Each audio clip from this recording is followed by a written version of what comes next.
നമസ്കാരം, പ്രവാസി മലയാളിയിലേക്ക് സ്വാഗതം.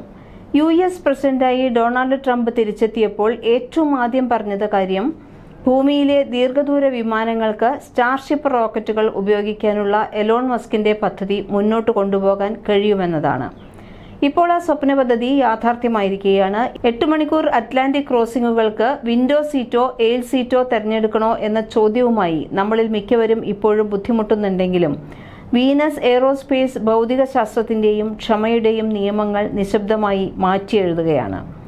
ലോകത്തിലെ ആദ്യത്തെ ഭ്രമണം ചെയ്യുന്ന ഡിറ്റണേഷൻ റോക്കറ്റ് എഞ്ചിന്റെ അന്തരീക്ഷ പരീക്ഷണം വിജയകരമാക്കിക്കൊണ്ട് കമ്പനി അടുത്തിടെ സയൻസ് ഫിക്ഷൻ പോലെ തോന്നുന്ന ഒരു നേട്ടം കൈവരിച്ചു. ന്യൂയോർക്കിൽ നിന്ന് പാരീസിലേക്ക് വെറും 55 മിനിറ്റ് കൊണ്ട് എത്താൻ കഴിയുക എന്ന യാഥാർത്ഥ്യമാണ് ഇപ്പോൾ നമ്മുടെ മുന്നിലുള്ളത്. അമേരിക്കയിലെ ടെക്സാസിൽ ഇതിനായി നിർമ്മിച്ച സൂപ്പർസോണിക് വിമാനത്തിന്റെ പരീക്ഷണ പറക്കൽ വിജയമായി. വീനസ് എയ്റോസ്പേസ് ആണ് ഇതിനുള്ള പ്രത്യേക വിമാനം തയ്യാറാക്കിയിരിക്കുന്നത്. ഈ മാസം 14-നാണ് ന്യൂ മെക്സിക്കോയിലെ സ്പേസ് പോർട്ടിൽ പരീക്ഷണം നടന്നത്. പ്രാദേശിക സമയം രാവിലെ 7:37 പുതിയ എഞ്ചിൻ ഘടിപ്പിച്ച ഒരു ചെറിയ റോക്കറ്റ് പറന്നുയരുകയായിരുന്നു. പുതിയ രീതിയിലുള്ള പ്രൊപ്പൽഷൻ സംവിധാനമാണ് ഇതിനായി തയ്യാറാക്കിയിരുന്നത്. പരമ്പരാഗത ഡിസൈനുകളേക്കാൾ 23% കുറവ് ഇന്ധനം മാത്രമേ എഞ്ചിന് ആവശ്യമുള്ളൂ എന്നതാണ് മറ്റൊരു നേട്ടം.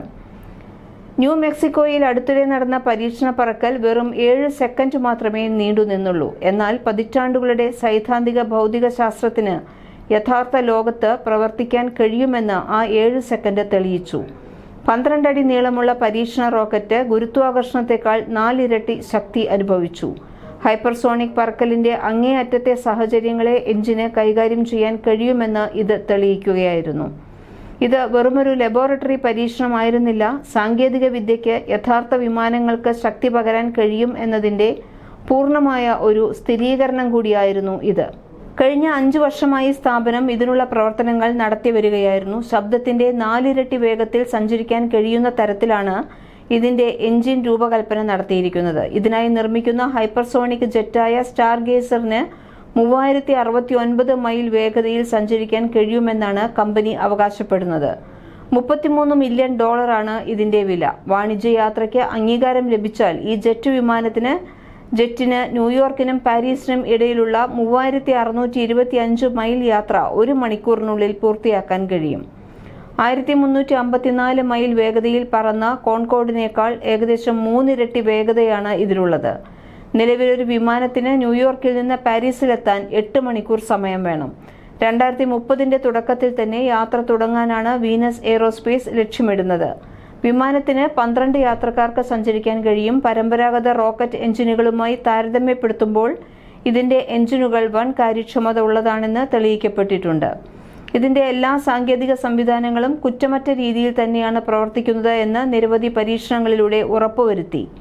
റൊട്ടേറ്റിംഗ് ഡിറ്റേഷണൽ റോക്കറ്റ് എഞ്ചിനാണ് ഇതിൽ ഘടിപ്പിച്ചിരിക്കുന്നത്. അന്തരീക്ഷത്തിൽ ഇത് എങ്ങനെ കൃത്യമായി പ്രവർത്തിക്കുന്നു എന്നും പരീക്ഷണങ്ങളിലൂടെ ഉറപ്പാക്കി കഴിഞ്ഞു. വിമാനത്തിന് വളരെ ഉയർന്ന വേഗത കൈവരിക്കാൻ ഈ സംവിധാനങ്ങൾ ഏറെ സഹായകരമാകും എന്നാണ് ഗവേഷകർ ചൂണ്ടിക്കാട്ടുന്നത്. അന്തരീക്ഷത്തിൽ നിന്നാണ് ഈ വിമാനം ഓക്സിജൻ വലിച്ചെടുക്കുന്നത് എന്നതും മറ്റൊരു പ്രത്യേകതയാണ്. സ്റ്റാർഗേസർ യാഥാർത്ഥ്യമായാൽ കോൺകോർഡിന് ശേഷം ശബ്ദവേഗതയേക്കാൾ വേഗത്തിൽ സഞ്ചരിക്കുന്ന ആദ്യത്തെ യാത്രക്കാരെ വഹിച്ചുള്ള വാണിജ്യ വിമാനമായിരിക്കും ഇത്. കോൺകോർഡ് വിമാനങ്ങൾ 20 വർഷങ്ങൾക്ക് മുൻപ് തന്നെ പിൻവലിച്ചിരുന്നു. 60,000 അടി ഉയരത്തിലാണ് കോൺകോർഡ് പറന്നിരുന്നത്. എന്നാൽ വീനസ് എയ്റോസ്പേസ് അവകാശപ്പെടുന്നത് സ്റ്റാർഗേസറിന് 1,10,000 അടി ഉയരത്തിൽ പറക്കാൻ കഴിയുമെന്നാണ്.